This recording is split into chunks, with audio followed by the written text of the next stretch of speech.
Bonjour à tous, Denis Réraud, je suis le directeur opérationnel du campus des métiers des qualifications de la relation client en région Sud. Nous avons le plaisir de vous accueillir une nouvelle fois pour le 12e webinaire proposé par le campus. Ce soir sur un thème qui fait la suite finalement à une intervention déjà de Jean-Luc Berthier sur les sciences cognitives. Il nous fait l'honneur effectivement de nous proposer un sujet qui a une importance capitale pour le monde de l'enseignement, travailler autour de la mémoire, sur les mémoires, et de nous faire part des apports de la recherche pour optimiser la mémorisation des apprenants. Merci encore Jean-Luc de nous faire bénéficier justement de tous ces apports et de nous nourrir finalement, puisque c'est l'objectif de ces webinaires, de se confronter à des experts et de évoluer dans nos pratiques professionnelles. Vous rappelez tout simplement et très rapidement que le campus des métiers des qualifications, il y en a 95 qui sont labellisés en région. Ça vise effectivement aussi à accompagner la transformation de la voie professionnelle. Ce sont des réseaux qui associe notamment les acteurs du monde économique et professionnel, avec les acteurs de la formation et des acteurs institutionnels pour faire en sorte finalement de rapprocher l'emploi de la formation et de créer de nouvelles synergies dans les territoires. 9 campus sont labellisés en région Sud, celui dont j'ai la chance finalement de m'occuper est consacré à la relation client. Nous travaillons effectivement pour essayer de nous singulariser peut-être par rapport aux autres campus, et on essaye effectivement de développer des pratiques innovantes, du moins on l'espère, dans tous les cas d'essayer de mettre en place des actions qui nous permettent peut-être de voir différemment notre métier. Ces webinaires, c'est l'occasion justement de travailler dans d'autres dynamiques de partage de travail collaboratif, effectivement d'avoir la chance de pouvoir échanger avec des experts et des regards extérieurs, et encore une fois, essayer d'avancer individuellement et plus encore collectivement dans la transformation de la voie professionnelle. 12e webinaire, donc 310 participants depuis le début, depuis juillet 2019. Vous êtes à ce jour 100 inscrits, vous êtes 57 participants aujourd'hui, majoritairement des enseignants du second degré, mais également beaucoup d'enseignants dans l'enseignement supérieur. Vous rappelez tout simplement que ce webinaire en annonce d'autres également, notamment toujours dans le cycle pédagogie autour de l'approche par compétences et notamment l'enjeu de la modularisation des formations qui est prévu donc le 12 mai notamment, et je vous encourage vivement à y participer. Dans le cycle professionnel, nous avons plusieurs webinaires qui s'annoncent autour du marketing de réseau et de la digitalisation de la relation client bientôt en avril et en mai. Et enfin, on développe également des webinaires dans le domaine des arts, de la culture et du sport.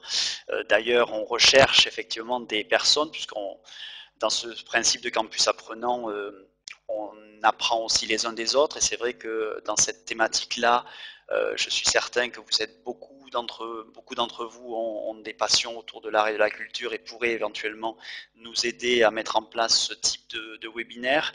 Mais il y en a un qui est annoncé, on ne l'a pas encore arrêté, la date est arrêtée, oui, mais on n'a pas encore finalisé le contenu, sur l'e-sport et notamment comment il révolutionne également les pratiques professionnelles autour du management. Ce webinaire donc, du jour est consacré aux éléments clés sur la mémorisation. Donc je rappelle tout simplement le format et je passe la parole à Jean-Luc Berthier. Le format à peu près 30 minutes. Ce webinaire il sera un peu plus long que d'habitude parce qu'effectivement il y a un contenu extrêmement riche et c'est vrai que je crois qu'il faut laisser également le temps à Jean-Luc de pouvoir aller jusqu'au bout de son intervention, et nous aurons voilà 30-35 minutes d'échange par la suite. N'hésitez pas tout au long du webinaire à poser vos questions via le chat, et puis éventuellement si vous souhaitez intervenir de manière courte tout au long à la fin de l'intervention, n'hésitez pas à utiliser la main qui est en haut à gauche de votre écran de manière à vous signaler. Très bien, écoute Jean-Luc, je te passe la main et je te rejoins donc dans à peu près 30 minutes pour échanger avec l'ensemble. Merci encore Jean-Luc. Donc, quel bonheur de se retrouver ensemble et merci à toi, Denis, et évidemment Bruno qui est derrière. On va donc entamer aujourd'hui un thème qui est particulièrement cher à notre équipe, puisque c'est un peu notre domaine fort, c'est l'étude de la mémoire. Et c'est d'autant plus d'actualité que je viens d'achever une petite formation universitaire à Paris Descartes dans le cadre du DU de neuro éducation pilotée par le LabCID et que nous achevons avec mon collègue et ami Frédéric Guilleret un ouvrage chez Nathan sur la mémorisation chez le public scolaire, en particulier et collégien. Donc c'est vraiment notre domaine d'excellence, c'est pour ça que j'ai un petit peu insisté pour intervenir.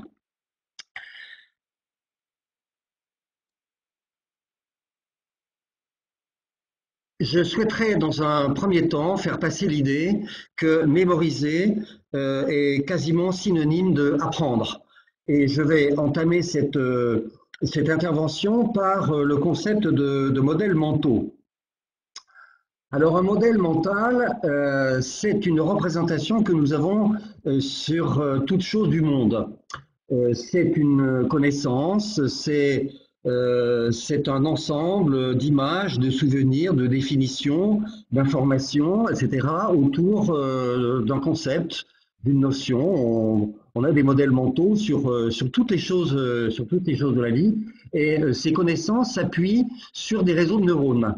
C'est-à-dire qu'en fait, nos connaissances sont intriquées les unes dans les autres, tout comme les neurones le sont dans les arborescences neuronales. Et finalement, apprendre, c'est enrichir, c'est nourrir ces modèles mentaux, c'est les ajuster progressivement. Et donc, c'est jouer de la plasticité cérébrale en faisant se connecter des neurones, en développant la connectivité entre les neurones. Donc, l'impression que nous avons de savoir ou de ne pas savoir quelque chose sur un concept, sur un terme, sur une personne, sur une chose de la vie, c'est tout à fait relié à des populations neuronales qui est le socle biologique sur lequel on fonde nos connaissances. Et donc, l'idée clé d'aujourd'hui, c'est que finalement, apprendre, c'est modifier ses modèles mentaux, c'est acquérir des choses nouvelles les plus solidement et les plus longtemps possible. Donc, on peut dire que apprendre, en quelque sorte, c'est ajuster nos modèles mentaux en mémoire. Alors, on s'appuie pour cela sur une théorie qui est maintenant très confirmée, qui est celle du cerveau prédictif, dont je vous parlerai après dans les règles fondamentales de la mémorisation. Le cerveau prédictif nous a été donné par la nature et le principe est le suivant, c'est-à-dire que chaque fois que nous sommes dans une situation nouvelle, une information nous arrive, une situation se présente, il y a toujours des éléments qui nous interpellent et qui amènent des questions. Et la nature cérébrale est telle que par rapport à cette question, notre cerveau fait émerger des hypothèses. Les hypothèses sont soit volontaires, soit involontaires, et elles puisent en fait leur existence dans le stock que nous avons en mémoire, parce que nous avons vécu, parce que nous avons appris. Alors par rapport à telle situation, des choses que nous lisons, que nous écoutons, que nous observons, que nous avons à mettre en œuvre en produisant quelque chose, eh bien nous émettons des hypothèses à partir de ce que l'on sait. Donc l'apprentissage va consister à nourrir, à enrichir, à affiner ces hypothèses jusqu'à ce qu'on soit capable de les avoir de plus en plus fines pour répondre au maximum de questions. Donc en fait, on ajuste, on met à jour, comme disent les cognitivistes, on met à jour nos modèles, nos hypothèses par un jeu de questionnement et par un jeu d'essai-erreur. Chaque fois qu'on se trouve devant une situation, on va y mettre des hypothèses et il y a en plus une notion de cerveau probabiliste qui fait que quand on a plusieurs hypothèses émises, il y a une sorte de coefficient qui s'applique à chaque hypothèse possible pour une solution donnée. C'est en quelque sorte euh, un calcul que le cerveau fait tout seul et qui va dire cette hypothèse-là est plus probable qu'une autre. Et ça fonctionne tout seul. C'est un peu ce qu'on pourrait appeler dans le langage commun un degré de confiance. Et lorsque la solution nous arrive, soit parce que l'expérience de la vie nous y confronte, soit parce que l'enseignant va nous apporter une solution, alors on pourra faire la différence entre notre hypothèse et la solution. C'est ce qu'on appelle l'erreur de prédiction. Et l'apprentissage consiste à diminuer de plus en plus l'erreur de prédiction. Donc, Stanislas Dehaene dit, au-delà d'apprendre, c'est modifier, affiner, ajuster nos modèles mentaux, il dit, mais apprendre, c'est en quelque sorte réduire les erreurs de prédiction. Donc, c'est là-dessus que je voudrais vous entraîner ce soir avec l'idée que mémoriser, c'est affiner ses prédictions, ses hypothèses, et donc c'est apprendre.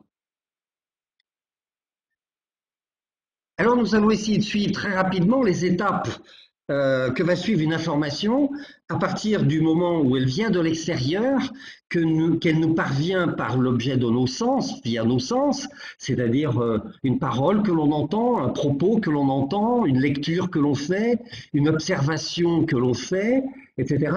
Et donc ce sont des stimuli qui nous parviennent par le jeu des sens et on va les suivre jusqu'au cerveau et jusqu'à la mémoire.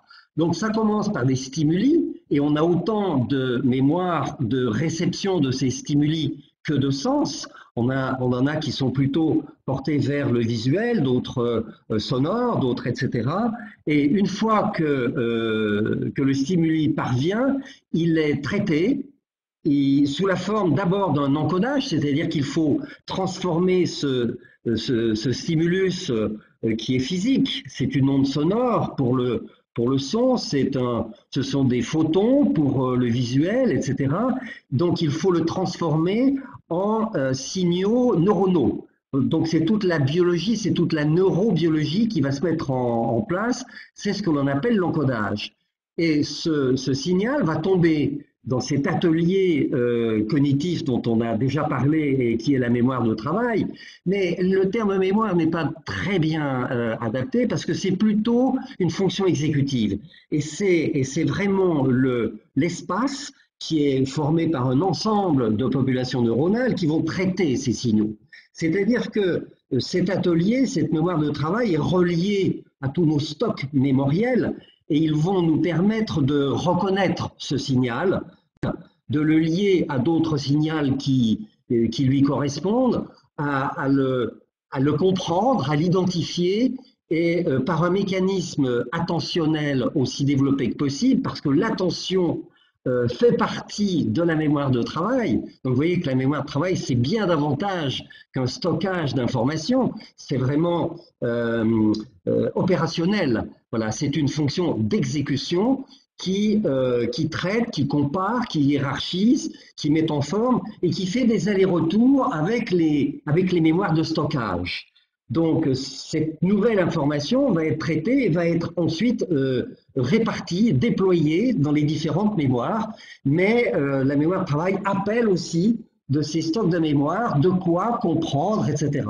Donc, c'est ça le processus initial de la mémorisation. Et alors, ces informations, selon leur nature, vont se distribuer ensuite dans les différents types de mémoire en fonction de la nature des signaux.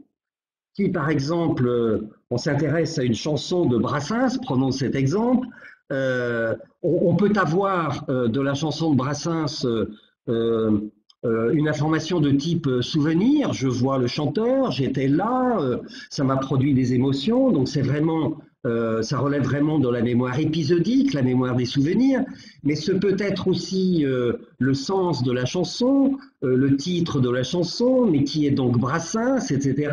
Et donc ça relève des informations que l'on peut déclarer, c'est le domaine sémantique. Mais ce peut être aussi, si l'on joue la mélodie sur une guitare ou sur un piano, c'est toutes les habiletés du musicien qui va utiliser son instrument et qui va utiliser des automatismes, des procédures qui vont lui permettre d'exécuter le morceau. Donc, un jeu d'informations, ce sont des informations de nature différente qui, après avoir été traitées en mémoire de travail, vont se distribuer dans les différents systèmes de mémoire parce que une des idées clés de cette affaire, c'est que la mémoire, c'est un ensemble extrêmement complexe, extrêmement diversifié. On estime qu'on a à peu près entre 100 et 150 zones dédiées à la mémoire tout autour du cerveau, en particulier sur la partie extérieure, c'est-à-dire le cortex, où il y a la plupart de nos mémoires, mais il y a aussi les mémoires à l'intérieur du cerveau. Par exemple, la mémoire épisodique se situe dans les 2 hippocampes, c'est-à-dire tout à l'intérieur du cerveau. Donc la mémoire, ça nous prend la majeure partie finalement de ce qui va nous servir pour la cognition. À la mémoire, vous le savez, est associé ce phénomène très singulier que l'on appelle l'oubli et sur lequel je reviendrai un peu. Parce que l'oubli, c'est un don de la nature, c'est un cadeau de la nature, c'est ce qui nous permet de ne pas être submergés par les millions d'informations que nous recevons continuellement et dont nous n'avons que faire parce qu'elles ne sont pas utiles. Et donc, on en a besoin pour se situer, pour se référer. Donc, toutes ces informations-là, on va leur donner quelques secondes, quelques minutes de vie. Et après, on a besoin de les éliminer. Autrement, on serait dans une surcharge cognitive absolument insupportable. Donc, il y a un phénomène d'oubli qui se traduit par soit l'évacuation directe des informations dont on n'a que faire, mais c'est aussi un processus qui va permettre progressivement d'affiner ce dont nous avons vraiment besoin. C'est-à-dire qu'il y a une sorte de ménage qui va être fait en continu sur ce que nous apprenons, sur ce que nous recevons et sur ce que nous traitons. Et qui fait que, eh bien, demain, l'intensité de nos souvenirs va tendre à s'estomper un peu, on va avoir besoin de réactiver un petit peu les choses pour pouvoir les remobiliser, etc.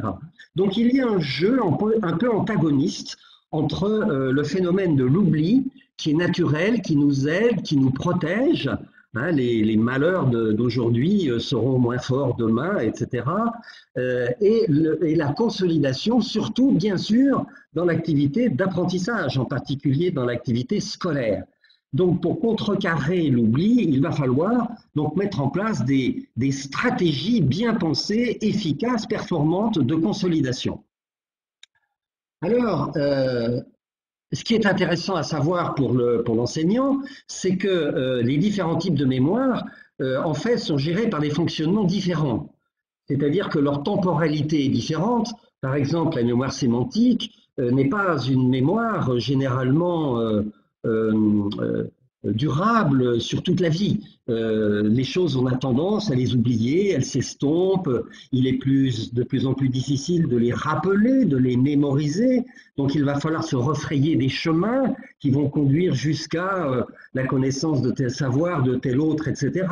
Donc là, on va vraiment jouer sur ce qu'il me reste d'en savoir et ce que je dois faire pour le réactiver. Donc ça, c'est la mémoire sémantique qui est vulnérable à l'oubli.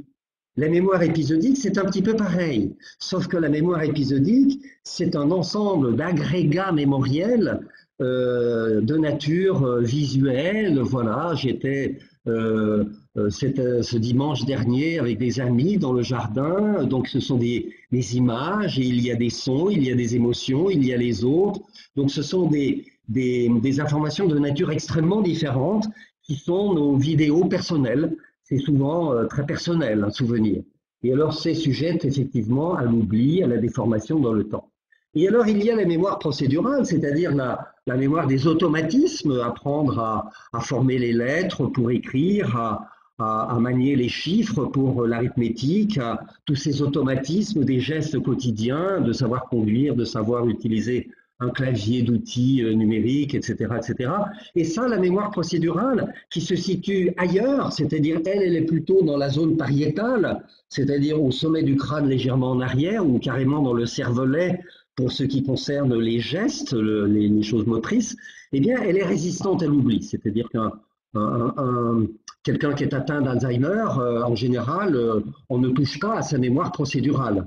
Par contre, c'est la mémoire épisodique qui est très altérée, et un petit peu la mémoire sémantique. Donc, dans un premier temps, il faut avoir une idée un peu de la cartographie des mémoires et se dire que chaque mémoire a un fonctionnement différent qui va appeler dans l'apprentissage, des pratiques, des modalités différentes. Et c'est cette gestion fine qui va conduire à des modalités bien spécifiques, bien particulières, qui font que l'élève va pouvoir apprendre de façon performante. Alors pourquoi la mémoire nous intéresse particulièrement? Eh bien parce que notre système scolaire et universitaire sait très mal toutes ces choses sur la mémoire, et donc on a des pratiques pédagogiques, des pratiques d'apprentissage qui sont assez éloignées du fonctionnement de la mémoire. Je n'ose pas dire qu'on marche un peu sur la tête, mais ça ressemble un peu tout de même, et donc c'est vraiment un chantier, à notre avis, prioritaire auquel les enseignants doivent vraiment s'attaquer. Alors maintenant, un petit mot sur la mémoire de travail. Je vous disais que c'était une fonction exécutive, elle reçoit les signaux, elle est en connexion avec les autres et elle inclut les capacités attentionnelles parce que une idée, enfin c'est pas une idée, c'est une constatation de fait, c'est que l'attention, la capacité attentionnelle, c'est le premier levier d'une bonne mémorisation. Donc si on veut bien mémoriser, il faut s'attacher à bien développer les capacités attentionnelles. Je souhaiterais développer un tout petit peu les deux volets, les deux caractéristiques majeures de la mémoire de travail. Tout d'abord, la limitation quantitative, c'est-à-dire si cet atelier cognitif est fabuleusement développé, en revanche, son espace est très limité. Et ça, nous n'y pouvons rien, c'est la nature, c'est un atelier sophistiqué, performant, fulgurant, mais très petit, c'est-à-dire qu'il n'est pas capable de traiter en même temps plus de 5 à 10 éléments qui concourent à une réflexion, à une construction de représentation, à une pensée, à l'exécution d'une tâche, etc. Donc cette limitation quantitative qu'on appelle l'empamnésique, il n'y a pas un empant par personne, il y a une limitation qui dépend de la nature du signal. On peut traiter 5, 6 mots en même temps ou concept éléments verbaux, mais un peu moins d'images, de déplacement spatial, un peu moins, etc. Donc qu'importe le nombre, il n'est pas fixe. En plus, il n'est pas fixe pour un individu donné et on peut le faire un peu évoluer par des techniques, etc. Mais l'idée à retenir, c'est que notre pédagogie doit être fondée sur le fait que l'enfant, l'élève, l'étudiant ne peut pas traiter simultanément un nombre trop important d'éléments. Donc il faut être vigilant là-dessus parce qu'au-delà de cette quantité, on est dans le phénomène de la surcharge cognitive qui se traduit par une impossibilité de capter, une impossibilité de traiter, une impossibilité de se souvenir, une impossibilité de gérer les situations avec qualité.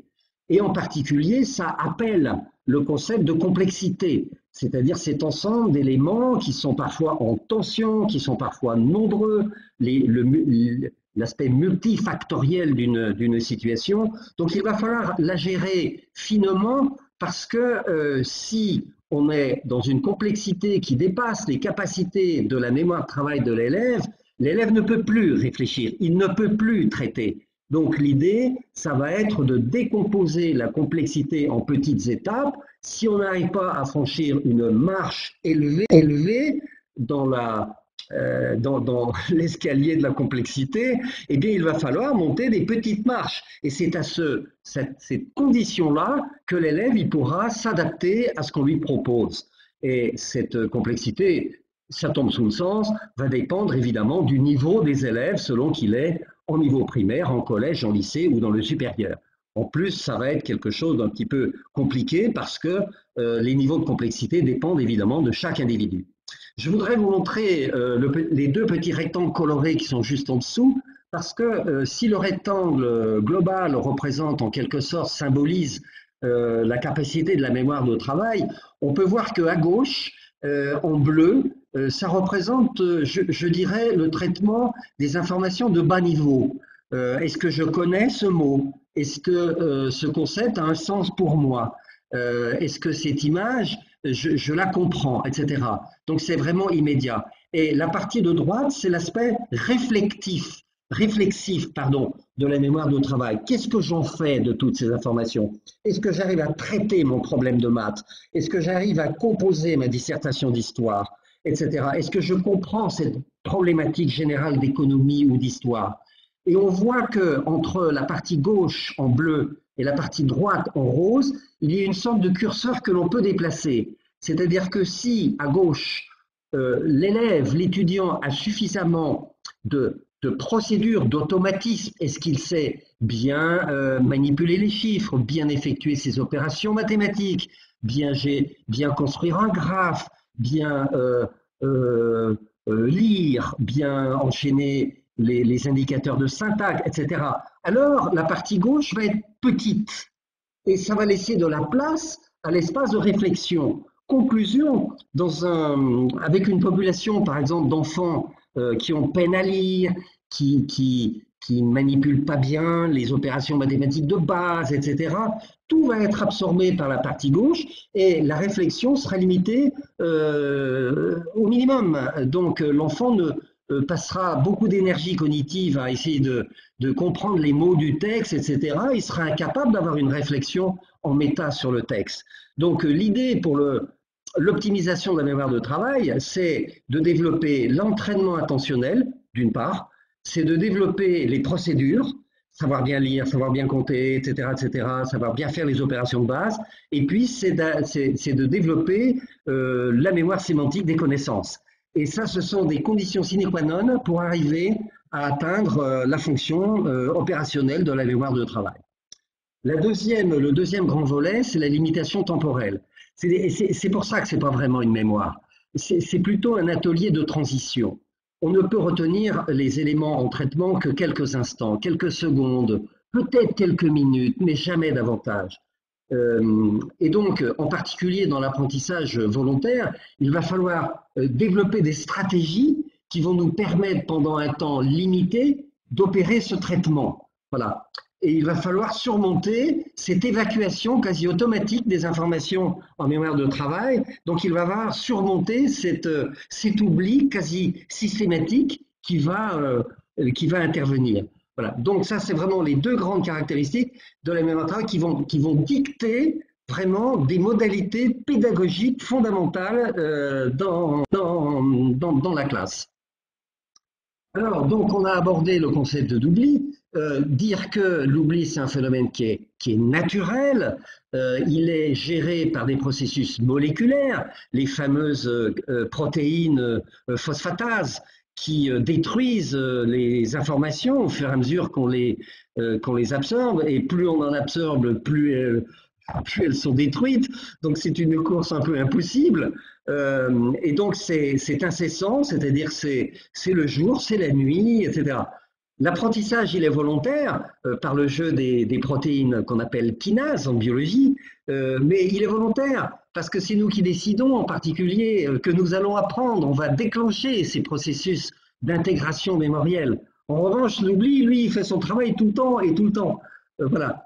Alors, savoir aussi que l'oubli, ce n'est pas binaire, c'est-à-dire c'est pas je sais ou j'oublie, c'est un continuum. Et dans l'oubli, il y a peut-être la disparition totale, mais il y a aussi la difficulté de rattraper une information, de récupérer, comme on dit en Sciences Co, de récupérer une information, le phénomène de la récupération plus ou moins compliqué.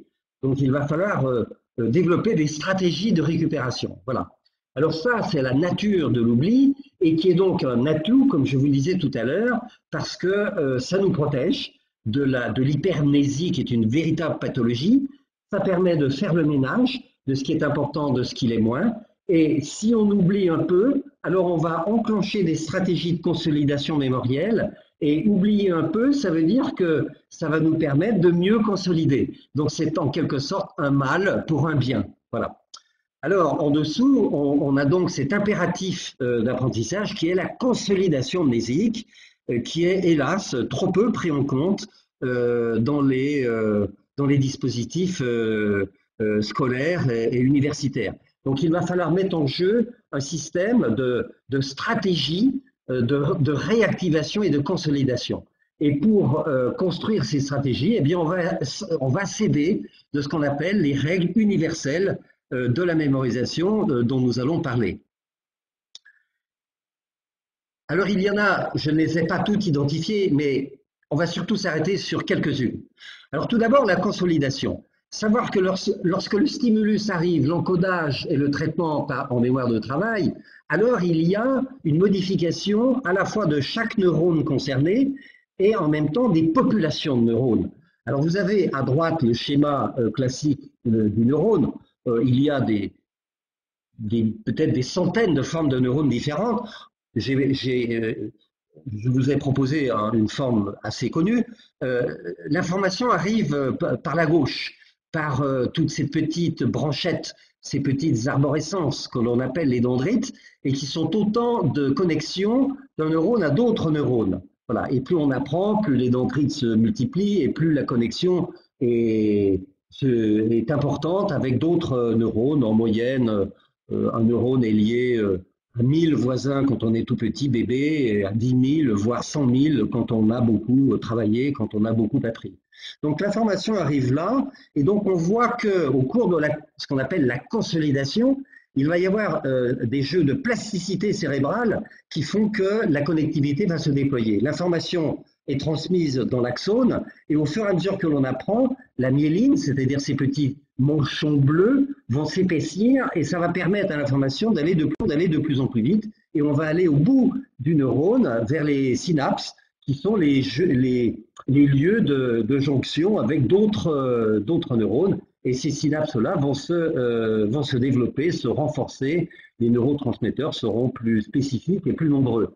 Donc vous voyez, par le jeu de la plasticité, les réseaux vont se développer et chaque neurone va se développer. Et il y a une règle fondamentale qu'on appelle la règle de Hebb, qui dit la chose suivante. Il dit voilà, lorsque vous apprenez quelque chose, si vous activez deux neurones par rapport à deux savoirs différents, alors les neurones vont développer leur dendrite de telle façon à pouvoir en quelque sorte se marier, et j'allais presque dire se marier pour la vie.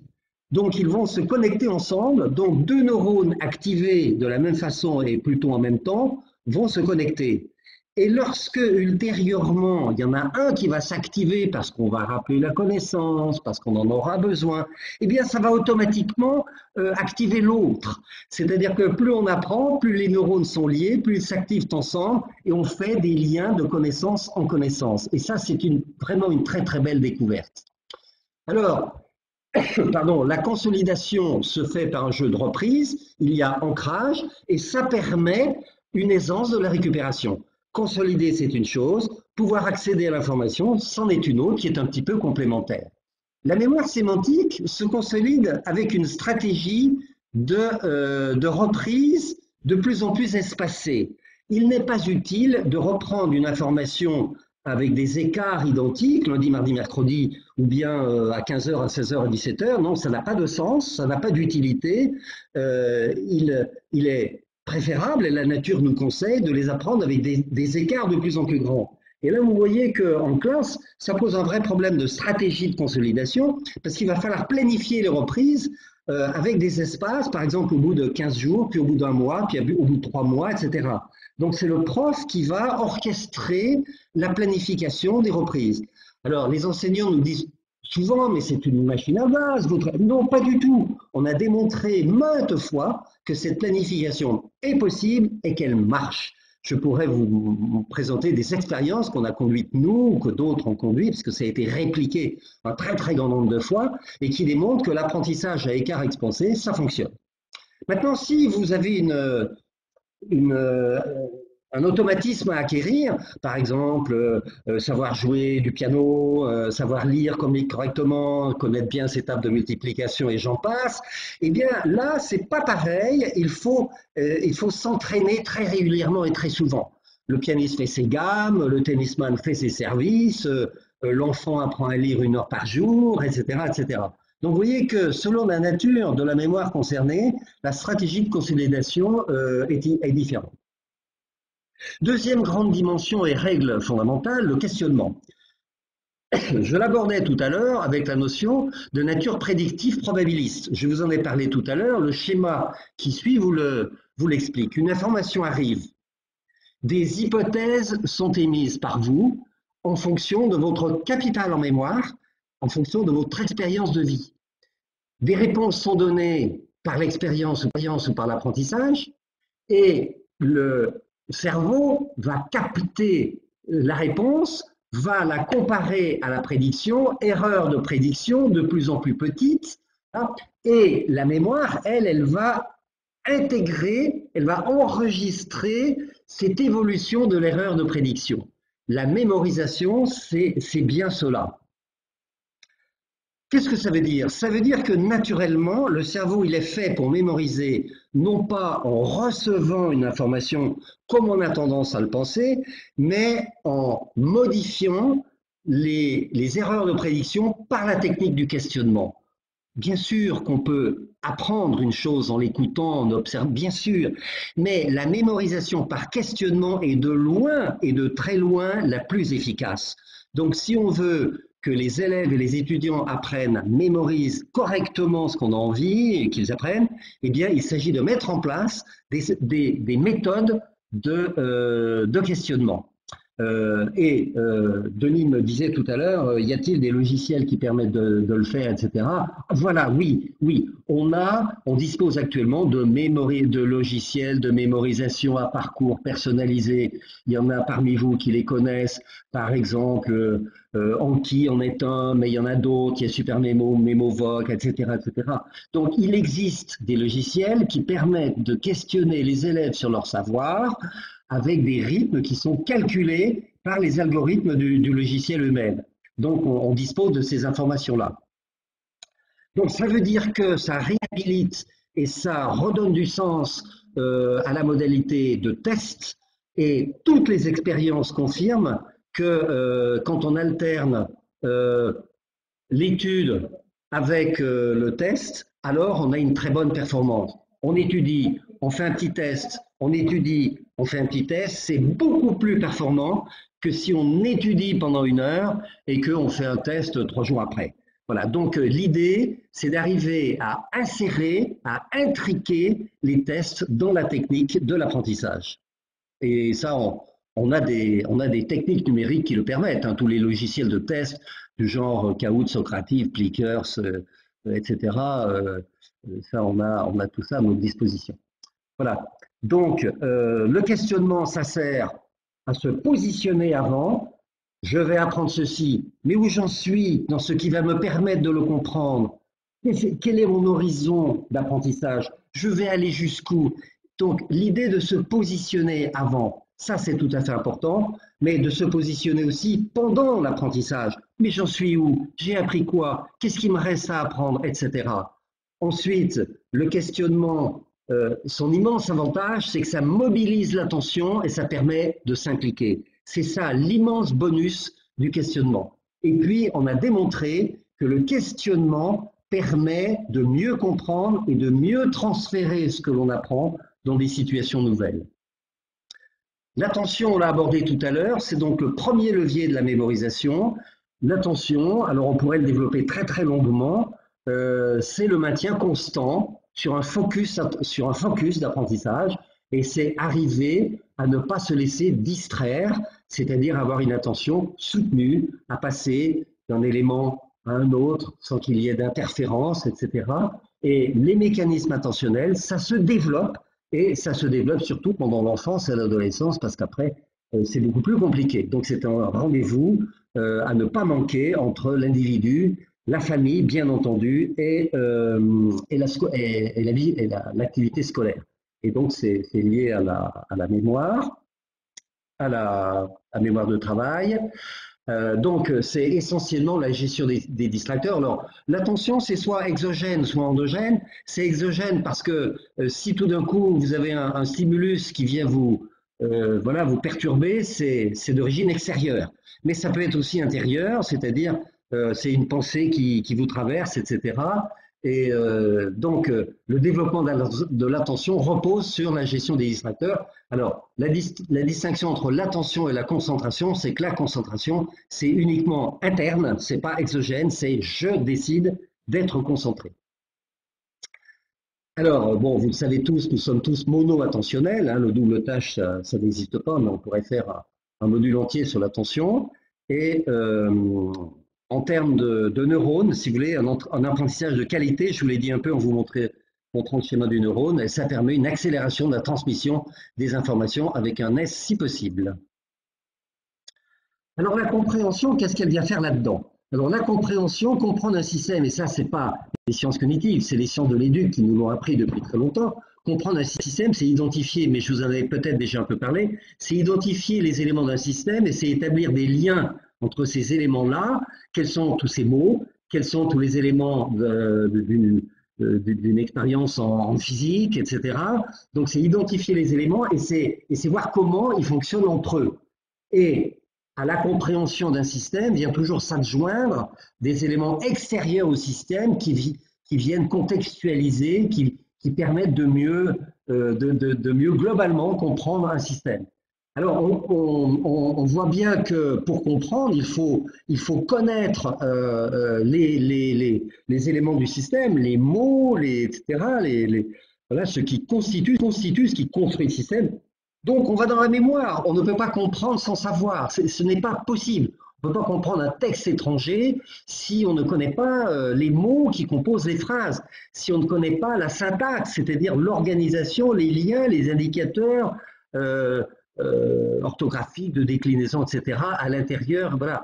Donc, tout ça, ça relève de la mémoire. Donc, on ne peut pas comprendre sans savoir. Alors, je me permets de dire qu'on ne peut pas mémoriser sans avoir compris. Donc tout ça est lié. Mais ce qui a commencé chez l'individu, c'est la mémoire. C'est-à-dire que l'individu n'arrive pas comme une armoise vierge, il n'arrive pas sans rien, comme le croyait Piaget, mais il arrive avec un stock mémoriel qui lui a été apporté par toute l'évolution humaine depuis des millions d'années. Donc on a commencé par la mémoire et la compréhension, c'est mise en route, qui permet de consolider la mémoire, qui permet une meilleure compréhension, et on a ainsi une spirale qui est celle du développement de la cognition de l'humain.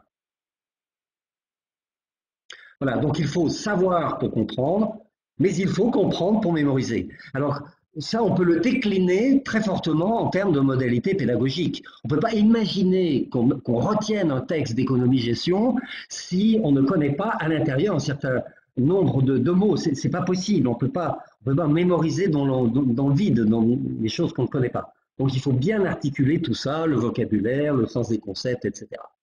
Alors, les liens, ben oui, parce que si vous avez compris au départ, ces réseaux extrêmement complexes, des neurones entre eux, des modèles mentaux entre eux et donc des connaissances entre elles, on voit bien qu'on ne peut pas mémoriser correctement si on n'établit pas des liens entre une connaissance et d'autres connaissances. Et c'est la fameuse règle de Hebb que je vous citais tout à l'heure, qui est à l'action. Alors on peut mettre en place des modalités dans la classe avec toutes les cartes d'organisation, des liens, cartes conceptuelles, heuristiques, les diagrammes, les schémas, l'explicitation qui est une manière formidable de mémoriser parce que l'explicitation, c'est du questionnement. Qu'est-ce que je vais dire? Comment je vais le dire? Est-ce que je sais ce que je vais dire? Etc. Et puis, ne pas craindre le surapprentissage, c'est-à-dire même quand on sait quelque chose, ne pas s'en arrêter là, mais revenir un petit peu après pour le consolider encore. J'ai bientôt terminé parce que je vois qu'il est 19h20 et je vais me faire taper sur les doigts. Le rôle du temps, c'est-à-dire que la règle est la suivante, c'est que le cerveau apprend lorsqu'il n'a pas conscience d'apprendre.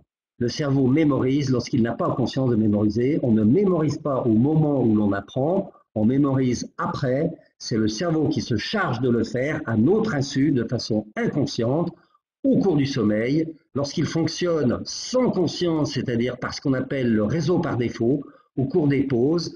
Et il faut aussi se méfier du phénomène d'habituation qui fait que quand on répète trop près quelque chose, alors les neurones ne s'activent plus. C'est une sorte de fatigue mentale.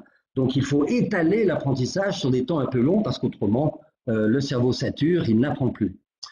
Voilà. Conclusion pour le temps, l'apprentissage doit se distribuer dans le temps, le sommeil doit gérer un bon apprentissage et les familles et les élèves doivent le savoir, et la consolidation, ça relève donc de ce juste et pertinent équilibre entre consolider et oublier. Voilà.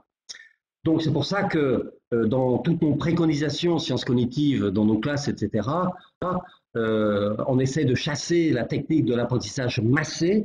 J'apprends toute une soirée, mon chapitre pour le contrôle de demain et aujourd'hui pour le contrôle de l'examen de la semaine prochaine. Mais il faut impérativement distribuer l'apprentissage si on veut qu'il soit durable dans le temps. Et il y aurait tant d'autres paramètres à développer que je ne vais pas faire. C'est comment mémorise-t-on correctement les automatismes dont je vous ai parlé tout à l'heure en mémoire procédurale qu'on appelle les heuristiques. Comment conjuguer la mémoire interne avec toutes ces mémoires externes qui permettent sur l'ordinateur, sur les clés USB, l'accumulation des data et toutes ces choses-là. Qu'est-ce qu'on peut dire de la courbe de l'oubli? Qu'est-ce qu'on peut dire des réplications qui ont été faites? Est-ce que c'est toujours OK là-dessus? Qu'est-ce que c'est que la compétence métacognitive sans laquelle l'élève n'est pas assez responsabilisé sur son pilotage de la mémoire, etc. Et c'est vraiment une dimension qui est en train de se développer actuellement. Qu'est-ce que la motivation là-dedans et quelle est la place des émotions? Chers amis, j'ai été un petit peu long, mais j'ai terminé quand même. Denis, à toi. Oui, c'est toujours délicat et je t'en remercie. Effectivement, l'exercice est particulièrement difficile, d'autant plus sur un sujet si important et si passionnant. Les participants ont été particulièrement prolixes. Alors c'est vrai que si tu nous le permets, on va sans doute un petit peu déborder peut-être par rapport au format, c'est-à-dire on pourrait se dire jusqu'à 19h45 au maximum, si tu es disponible, pour essayer de tenter de répondre à un maximum de questions. Il y a une première inquiétude finalement à l'écoute de l'ensemble enfin la lecture de l'ensemble des questions. Beaucoup d'enseignants finalement se posent la question, puisque tu as évoqué effectivement des pratiques déviantes de certains enseignants, ou le fait finalement qu'on est rentré peut-être dans des pratiques routinières, certaines habitudes, et finalement ces apports de la recherche bousculent profondément, sans doute, doivent bousculer profondément nos pratiques. Si tu avais peut-être à insister sur quelques pratiques emblématiques du métier d'enseignant, à la fois dans le premier degré, dans le second degré, éventuellement, si tu pouvais avoir quelques exemples, tu pourrais nous en faire part?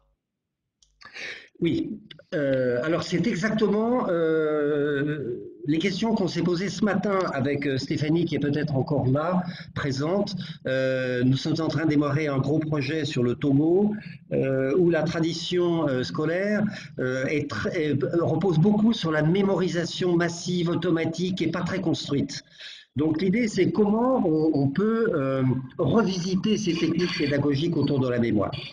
Je dirais que la première chose, c'est de toute manière former les enseignants sur la consolidation à rythme expansé. Ça, c'est vraiment important. C'est vraiment prioritaire. Il faut reprendre, mais il y a des rythmes pour reprendre. Donc ça, il faut vraiment que les enseignants le sachent. Ensuite, la mémorisation par questionnement. On ne mémorise pas en lisant, en écoutant, en observant. On mémorise efficacement en se questionnant. Alors, c'est peut-être les deux axes dont je pense qu'ils sont prioritaires pour revisiter les pratiques. Alors, derrière, comment on peut faire? D'abord, la première chose, c'est que l'enseignant sélectionne dans son cours les informations dont il pense qu'elles sont essentielles pour comprendre, essentielles pour la suite du programme, essentielles pour monter un peu dans les marches de la complexité. Quand on voit les cours des élèves, on est atterré par cette masse d'informations, mais que va retenir l'élève pour préparer son... Qu'est-ce qu'il faut qu'il apprenne? Donc, la première vigilance, là où on alerte les enseignants, c'est pointer les essentiels, distinguer les essentiels de tout ce contexte de présentation, d'illustration, pour démontrer, etc. Mais dont finalement on n'a pas absolument besoin pour la suite. Qu'est-ce qu'on choisit? Si on tamise les informations par ordre de priorité, c'est quoi? Et une fois qu'on a choisi ces essentiels, ça sera peut-être 10 ou 12 informations pour un élève de CE2 par semaine, mais ça sera peut-être 200 ou 100 pour un élève de terminale, je ne sais pas. Ça dépend du cursus. En tout cas, il y a ce fléchage obligatoire et seul l'enseignant peut le faire. Est-ce que, Jean-Luc, juste sur cette notion essentielle, sur ces notions essentielles, est-ce que c'est bien l'enseignant effectivement de bien les repérer en amont effectivement, mais est-ce qu'il y a également de la part des élèves ou des étudiants une implication justement dans le fait d'identifier ce qui est essentiel de ce qui est accessoire? Non. Pour avoir eu une famille nombreuse et avoir suivi mes enfants, euh, ils sont incapables de dire ce qui est essentiel. Ils sont incapables de le dire. Alors évidemment, il y a des formules encadrées, voilà, mais c'est pas suffisant. Donc, flécher les essentiels, c'est vraiment le job du prof. Deuxièmement, construire des supports qui permettent la mémorisation par questionnement. Si on ne donne pas les outils aux élèves, ils sont incapables de les utiliser. Ce sont les fiches mémo avec des questions, des réponses. C'est le logiciel Anki où on fabrique les flashcards. C'est les tests numériques, etc. Et ça, c'est un investissement de la part du prof. C'est un investissement lourd. Laurence, mon épouse, qui est prof d'histoire, et quand elle a monté Anki pour ses élèves en lycée, elle a mis 1 an par niveau. D'abord en seconde, ensuite en... C'est un gros job. Et après, c'est une bibliothèque qu'on a pour la vie. Mais, si vous voulez, c'est une autre manière de travailler. Donc, elle va falloir créer des supports. Donc ça relève du prof. Donc nous, on apprend ça dans les formations aux enseignants. Comment on fabrique une fiche de mémorisation? C'est quoi un cahier de réactivation? C'est quoi une minute mémo à l'intérieur d'un cours, etc. Donc il y a des techniques pédales là-dessus. Et ensuite, si on n'explique pas aux élèves comment fonctionne leur mémoire, ils ne se les approprient pas. Il dit, mais pourquoi, madame, vous nous demandez de retenir des choses qu'on a apprises il y a 15 jours? Mais si, mon ami, parce qu'il y a l'oubli, il y a le machin, etc. Donc on doit adjoindre des modules de formation pour les élèves. Donc c'est cet ensemble-là. Information essentielle, support élaboré par les enseignants, planification par les enseignants et formation des élèves pour qu'ils comprennent ce qu'ils font.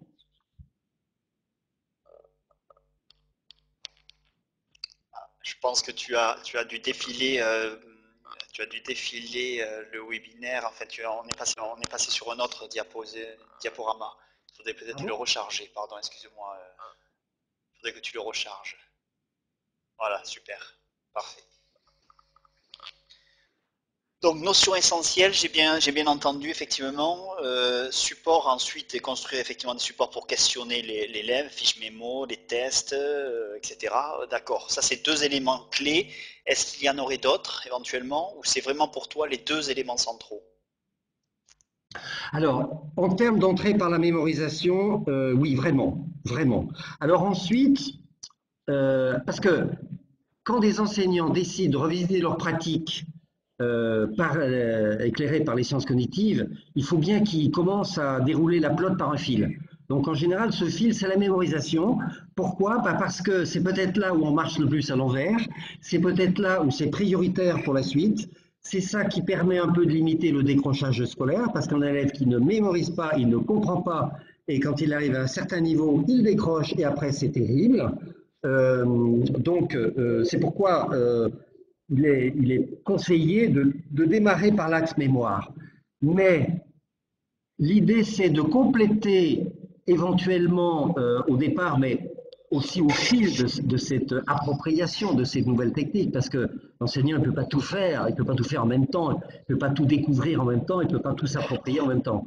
Mais il y aurait peut-être un peu d'attention, un peu de travail sur l'attention. Alors on a l'impression que l'attention et la mémorisation sont déconnectées. Non, non, parce que comme je le disais tout à l'heure dans l'exposé, si on n'a pas des capacités attentionnelles développées, on mémorise mal.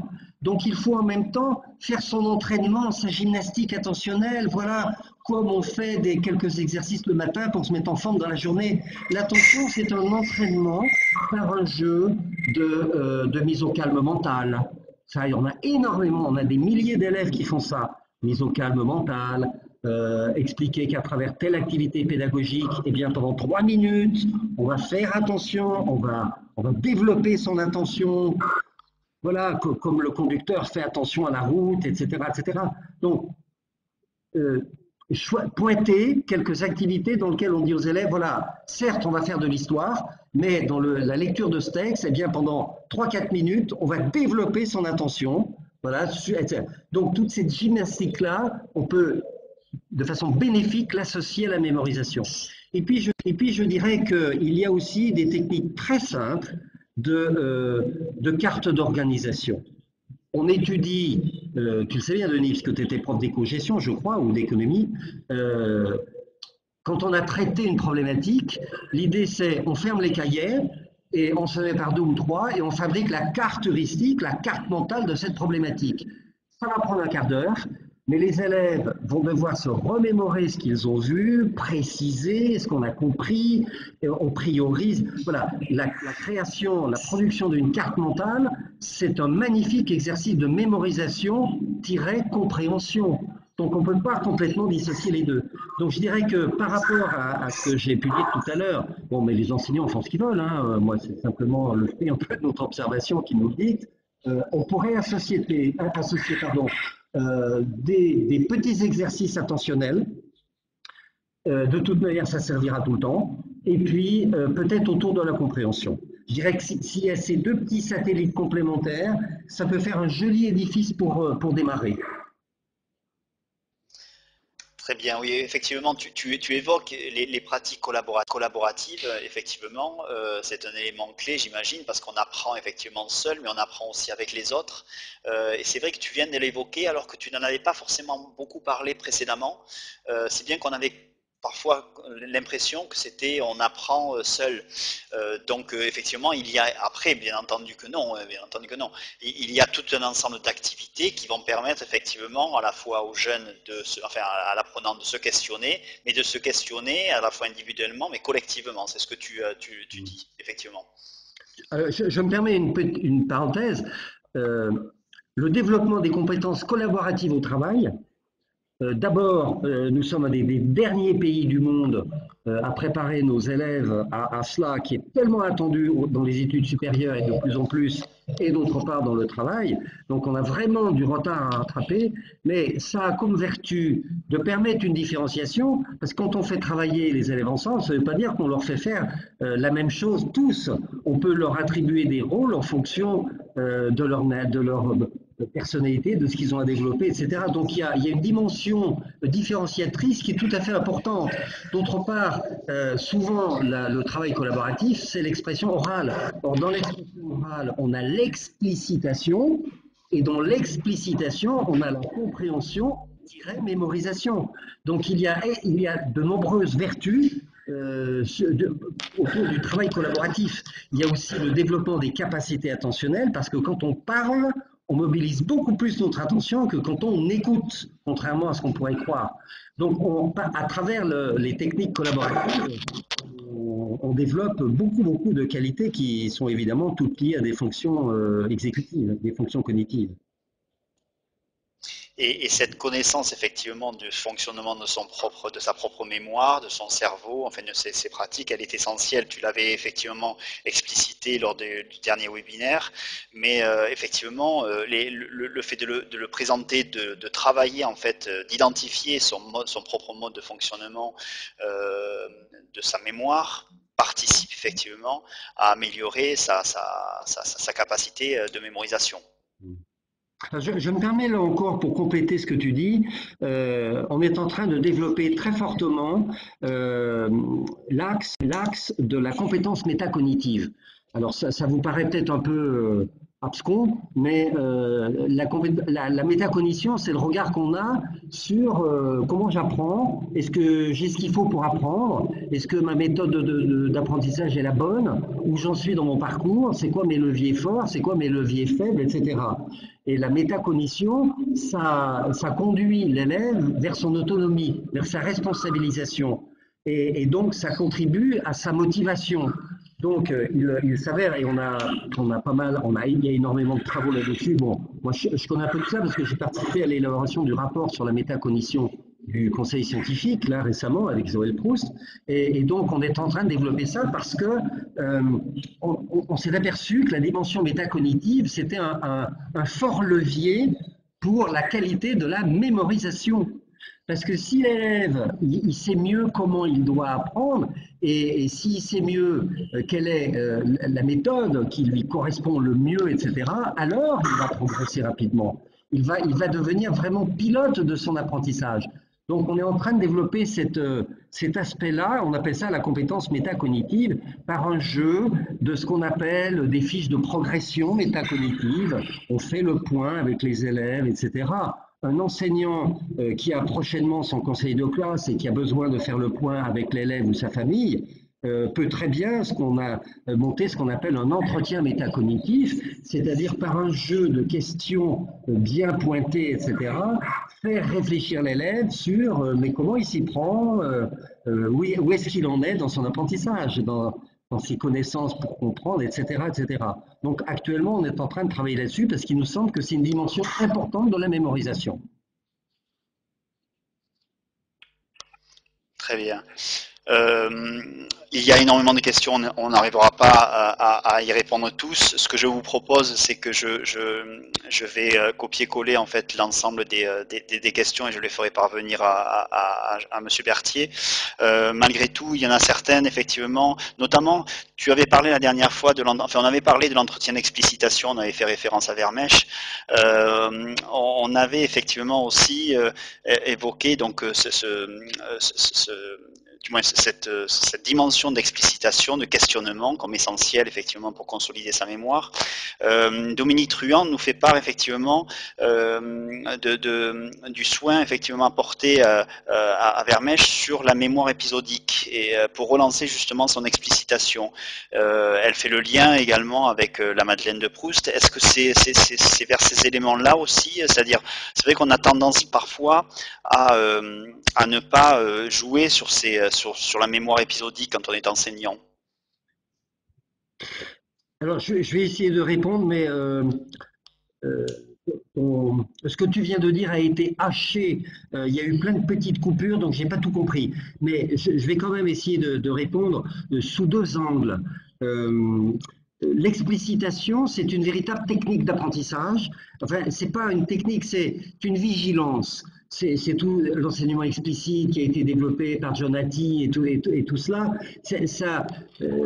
Ça correspond un peu à ce que j'évoquais tout à l'heure, c'est-à-dire euh, demander à un élève d'expliciter ce qu'il sait sur une notion, c'est l'obliger à aller farfouiller dans cette notion-là pour savoir s'il est capable de mettre en mots des choses, de présenter ce qu'il sait clairement, justement, etc.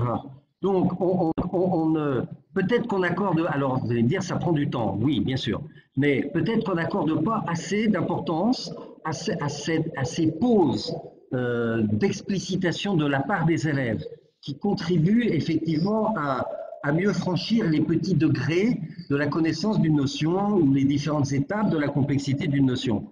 Donc, moi, je qualifierais d'explicitation plutôt cela, en tout cas nous dans notre jargon. Maintenant, l'explicitation, ça a aussi rapport à ce que tu disais tout à l'heure à propos enfin ce que nous disions tout à l'heure à propos de la métacognition. Expliciter les choses, clarifier les choses, parce qu'il y a ce fameux biais de surconfiance qui est partagé par tous les humains et qui consiste à croire que nous savons plus justement les choses qu'en réalité on croit qu'on sait. Mais si on est interrogé, si on nous demande d'expliciter, on s'aperçoit qu'on ne sait pas aussi bien que ça, c'est pas aussi fluide que ça.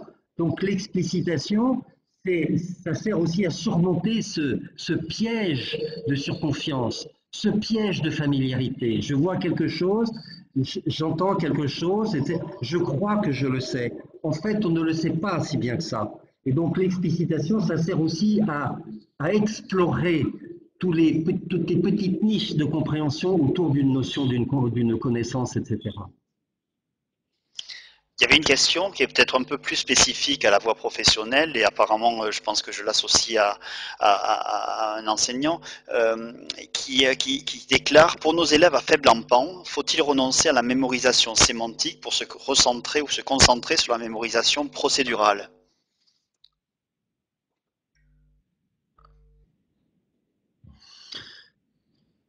Si, alors,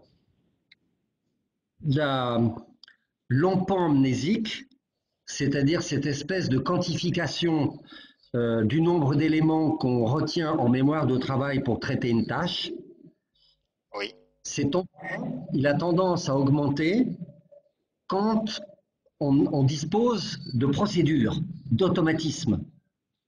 Un élève d'enseignement professionnel à qui on apprend l'exécution d'une tâche avec un outil, qui soit dans le domaine tertiaire ou la mécanique, machin, etc., qu'importe, plus il dispose d'automatisme, plus il est à l'aise dans l'exécution par ses gestes, par la connaissance des mots qui portent les explications, etc., plus son empan est grand pour pouvoir réfléchir. Ça, c'est vraiment une règle de base. C'est-à-dire que au sein de la mémoire de travail, tout ce qui est du domaine du sémantique est intimement lié au domaine des procédures. Plus on a de procédures et plus on a de connaissances, plus on peut exécuter avec une grande qualité. Ça, c'est vraiment, et en milieu professionnel, c'est vraiment important. Moi, j'ai dirigé un lycée pro il y a quelques années. J'étais assez stupéfait parce que j'allais assister de temps en temps à des cours, pas pour contrôler, etc., mais pour être avec les élèves, etc. J'étais toujours un peu, euh, pas atterré, mais désolé du peu de mots, de vocabulaire, etc., qui leur permettaient de comprendre, de dire ce qu'ils avaient à dire, de commenter, de communiquer, etc.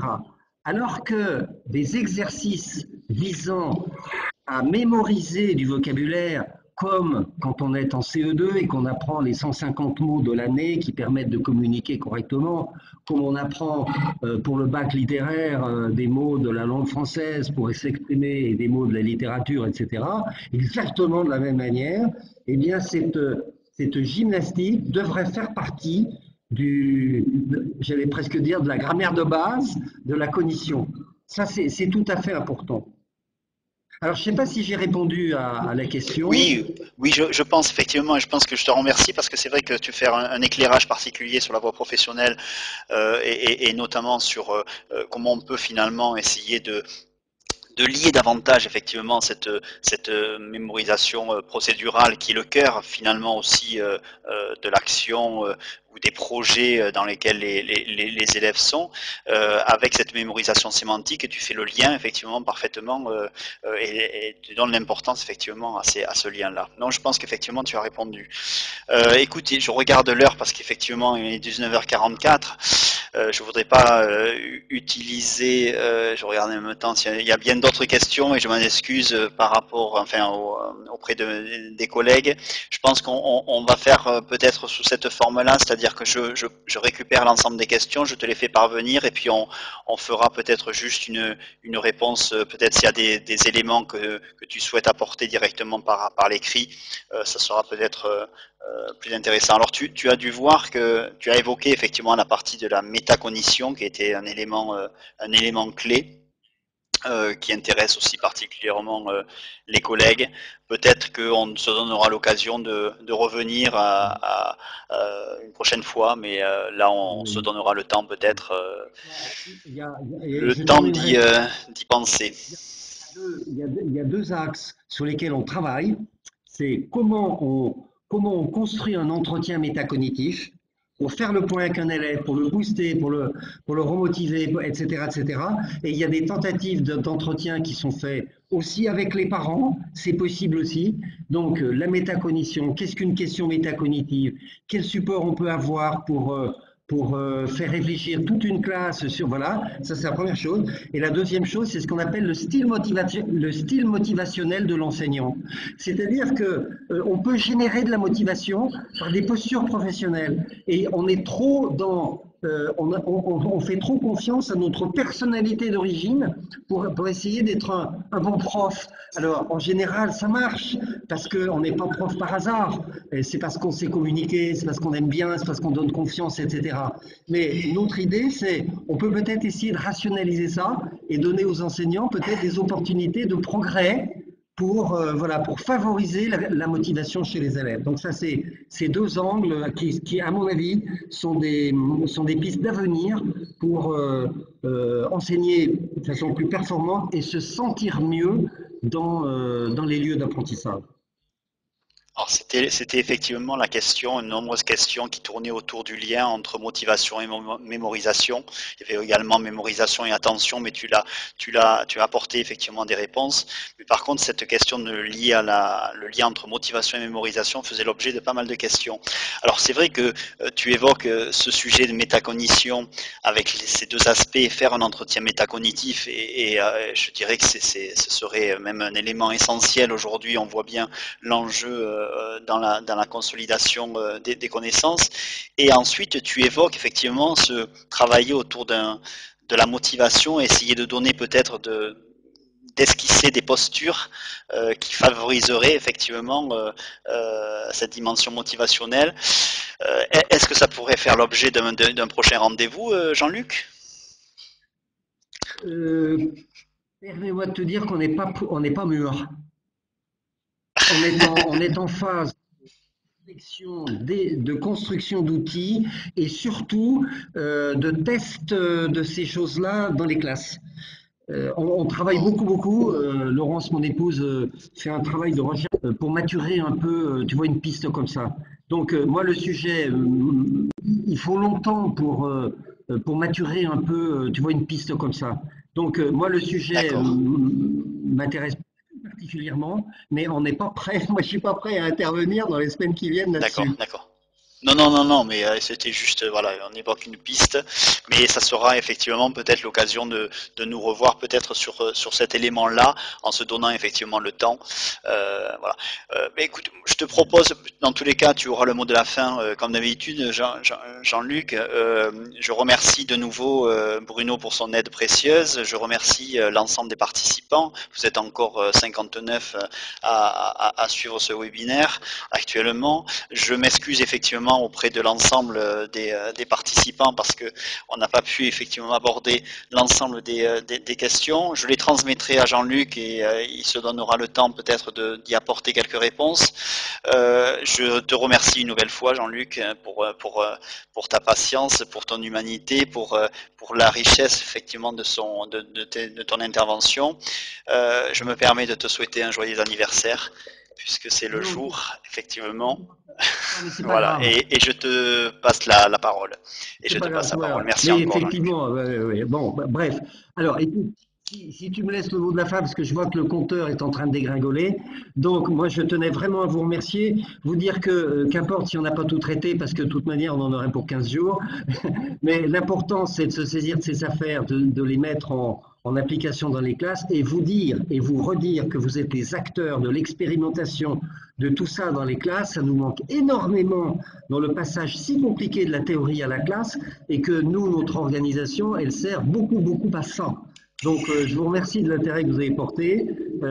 Et puis, pour certains que je connais bien, je leur dis à très, très bientôt. Et puis, pour les autres, eh ben, peut-être à plus tard. Voilà. Et merci encore à toi, Denis, pour cette magnifique initiative. Merci beaucoup.